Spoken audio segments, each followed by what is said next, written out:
के मंदिर में कितने इंच की मूर्ति रखनी चाहिए? ज़्यादा से ज़्यादा देवी देवता की कितनी मूर्ति रखनी चाहिए?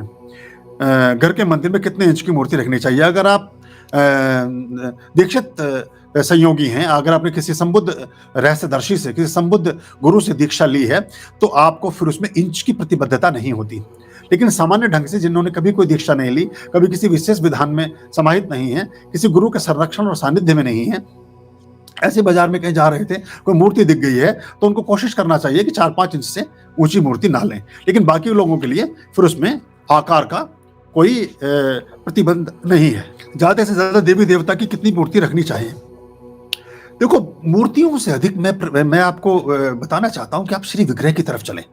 मूर्ति भी ठीक है, एक तो 3 मूर्ति से अधिक किसी की, मतलब 3 नहीं होनी चाहिए, 2 हो, 4 हो, 6 हो, 3 की संख्या में ना हो, ये ख्याल रखिएगा। कोई भी, ये 3 लक्ष्मी ना हो, 3 गणेश ना हो, 3 हनुमान ना हो, एक जैसे ना हो, अलग अलग हो, और 2, 4, 6 ऐसा कर सकते हैं।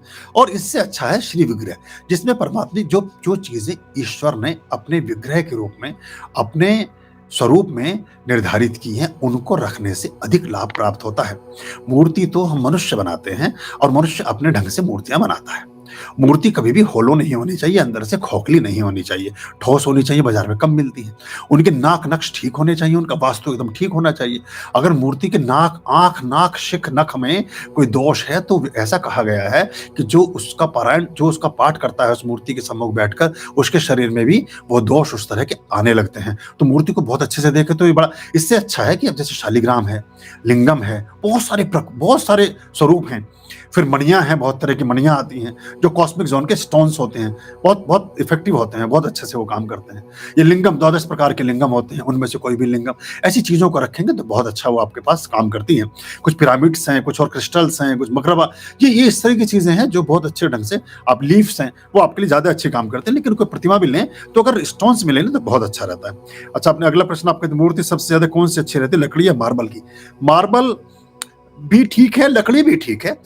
इसमें नहीं होना चाहिए चाइनीज टाइप का आता है ना, वो पेरिस प्लास्टर टाइप की, प्लास्टिक की कोई चीज नहीं होनी चाहिए। एक काम और करिए, अपने घरों से कागज के छपे हुए भगवान जी के फोटोग्राफ्स प्रणाम करके एक जगह कोलाज बनाकर दीवार पर लगा दीजिए। वो उनसे कोई लाभ प्राप्त हमें नहीं होता है। किस भी तरह के कैलेंडर में छपे हुए, किसी चीज में छपे हुए, वो हम बहुत सारे चित्र लगा लेते हैं, उन चित्रों को मत रखिए। लकड़ी की, मिट्टी की, सोने की, चांदी की, तांबे की, किसी भी चीज की मूर्ति या प्रतिमाएं या स्वरूप परमात्मा के लाभ करते हैं। कागज पर छपे हुए उस चित्र में कोई लाभ नहीं हमें प्राप्त होता है, हमारा पूरा जीवन निकल जाता है, हम खुश होते रहते हैं, मत रखिए। या फिर यंत्र होते हैं, उनके कुछ लाभ प्राप्त होते हैं, कुछ उत्कीर्णित यंत्र होते हैं, उनके लाभ प्राप्त होते हैं। कुछ हम विशेष यंत्र भी बाजार में बहुत ठीक नहीं मिलते हैं, ज्यादातर यंत्रों में दोष होता है। कुछ यंत्र हम बनवा रहे हैं, और कुछ विशेष अनुष्ठानों पर हम कोशिश करेंगे कि हमारे यहाँ आने वाले संयोगियों को हम वो चांदी पर बनवा रहे हैं, कुछ वो 4 इंच के, 6 इंच के, वो उनको हम दे दें और वो फिर अपने घर में उनको रखें, और वो उस तरह से। फिर कुछ यंत्र जो होते हैं वो होते हैं जो संबल वाले षड्यंत्र होते हैं, कुछ होते हैं तो ऊर्ध्वमुखी, कुछ को लिटा कर रखा जाता है, कुछ को टांग कर रखा जाता है। तो ये इस तरह से चीजें काम करती हैं। भगवान विष्णु की मूर्ति खड़ी हुई या बैठी हुई रखनी चाहिए? अगर आपके जीवन में, दाम्पत्य जीवन में थोड़ा बहुत कोई कलह कलेश है, कोई परेशानी है, कुछ है, तो ऐसी मूर्ति ले लें जिसमें क्षीर सागर में भगवान विष्णु लेटे हुए हैं और देवी लक्ष्मी उनके पैर दबा रही हैं। वो मूर्ति एक अच्छा घर में सुख संकेत लाती है, सुख समृद्धि लाती है। ठोस मूर्तियां, सभी मूर्तियां ठोस होनी चाहिए, यह ख्याल करना। थोड़ी बड़ी ले लें इसको, ये छोटी मूर्ति नहीं चलेगी। ये लगभग 8-10 इंच की, 12 इंच की, 1.5 फीट, 2 फीट तक की मूर्ति ये बहुत अच्छी मिल जाती है, और उस तरह से ले लें। साउथ इंडिया में अच्छी मिलती है, महाराष्ट्र में बहुत अच्छी मूर्तियां मैंने देखी हैं, और साउथ में भी देखी हैं। वहाँ उनके इस चीज़ का ख्याल रखते हैं वो लोग बनाते समय, तो ये रख लेना चाहिए। लेकिन अगर सब ऐसा नहीं है, कलह कलेश नहीं है, घर में दाम्पत्य जीवन एकदम ठीक चल रहा है, और धन की सुख समृद्धि के लिए, घर में सबकी शांति के लिए, अपने कुल कुटुंब में सब प्रकार की सुरक्षा के लिए, तो फिर आप आशीर्वाद मुद्रा में जो भगवान विष्णु की मूर्ति होती है चतुर्मुखी, जिनमें एक हाथ उनका आशीर्वाद में होता है और एक हाथ वैसा होता है, तो उसको हम ले सकते हैं। वो मूर्ति भी, जैसा तिरुपति बालाजी का स्वरूप आपने कभी देखा होगा, उस तरह की प्रतिमाएं मिलती हैं या मूर्तियां मिलती हैं, वो आप ले सकते हैं, वो भी अच्छी रहती है।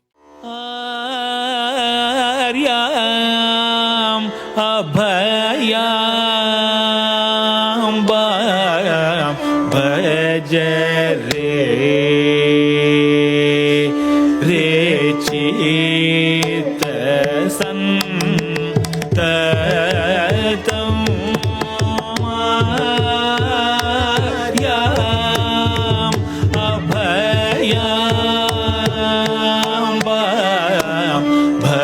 जय